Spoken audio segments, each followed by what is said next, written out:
नमस्कार दोस्तों, आप सभी का हार्दिक स्वागत है। आप सभी को विदित है कि पिछले कुछ दिनों पहले इस वर्ष की अफ़ीम पॉलिसी जारी हो चुकी है। हालांकि इस बार अफ़ीम पॉलिसी दो तरह की है, एक है परंपरागत और एक है सीपीएस पद्धति वाली। सीपीएस पद्धति में कुछ किसान जो परंपरागत में थे उनको भी शामिल किया है और विशेष तौर से जो पुराने कटे हुए पट्टे हैं उनको इस पॉलिसी के तहत बहाल किया गया है। तो कुछ लोगों के डाउट हैं कि किस किस को इस पॉलिसी के तहत पट्टा मिलने वाला है जिनका घटिया में कटा है अथवा औसत कमी में कटा हुआ है।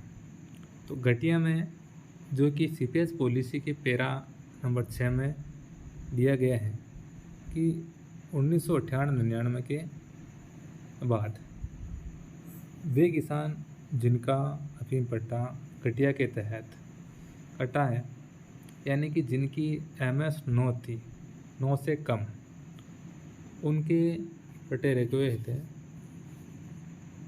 तो इस पॉलिसी के तहत 6% से अधिक जिनकी एमएस है और उस साल की जो तय औसत है उसके अनुसार उनको तो पट्टा जारी किया जाएगा। और विशेष बात यह है कि इन किसानों की 4 साल की औसत जोड़ने का कोई प्रावधान नहीं किया गया है। और अगला जो है पैरा 7 में,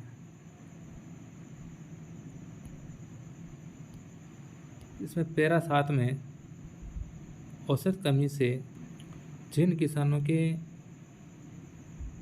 पट्टे औसत कमी के कारण रुके हुए हैं उन किसानों के पट्टे इस आधार पर जारी किए जाएंगे कि उन्होंने 1998 के बाद लगातार 4 वर्ष खेती की हो, यानी कि ऐसी औसत दी हो जिनका 4 साल का योग 100% या अधिक हो रहा हो।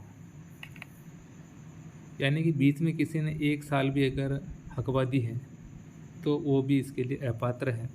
और जिनके 3 साल ही हो रहे हैं या 2 साल ही हो रहे हैं तो वो इसके लिए अपात्र हैं।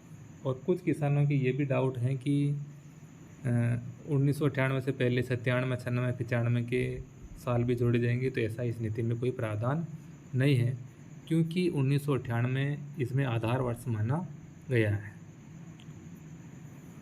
तो जिन्होंने 98 के बाद लगातार 4 साल अफ़ीम की काश्त की हो और इनका औसत 100% या अधिक होना चाहिए। और विशेष बात यह है कि इसमें चौथा साल, यानी कि जिस साल अफ़ीम पट्टा कटा था उस साल को भी इसमें सम्मिलित किया गया है।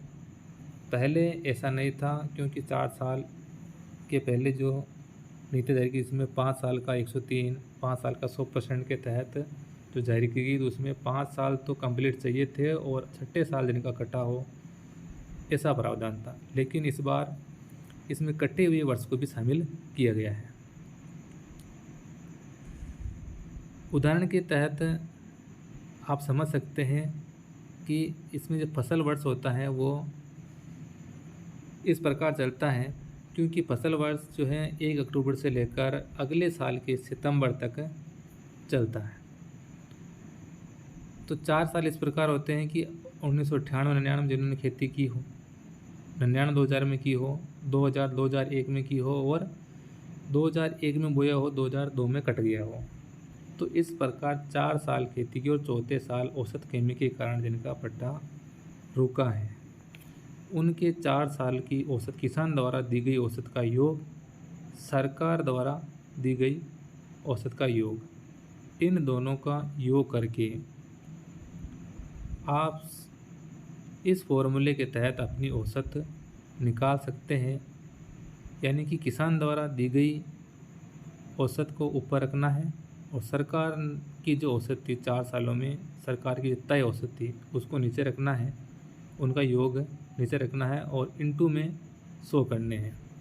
इस प्रकार आप इनका योग करके इंटू 100 करके यदि आपका 100 या 100 से अधिक औसत हो रही है तो आपका पट्टा हर हाल में आपको मिलेगा।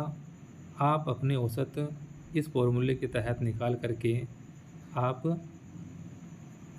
अंदाज़ लगा सकते हैं कि आपका पट्टा बहाल हो रहा है या नहीं।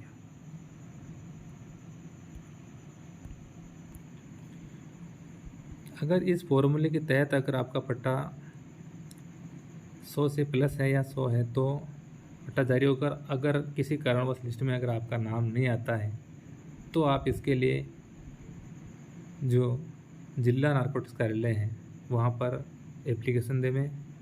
आपका पट्टा हर हाल में आपको मिलेगा। किसी भी प्रकार की रिश्वत देने की आपको ज़रूरत नहीं है। आप इस फॉर्मूले के तहत अपनी औसत काउंट कर लेवें।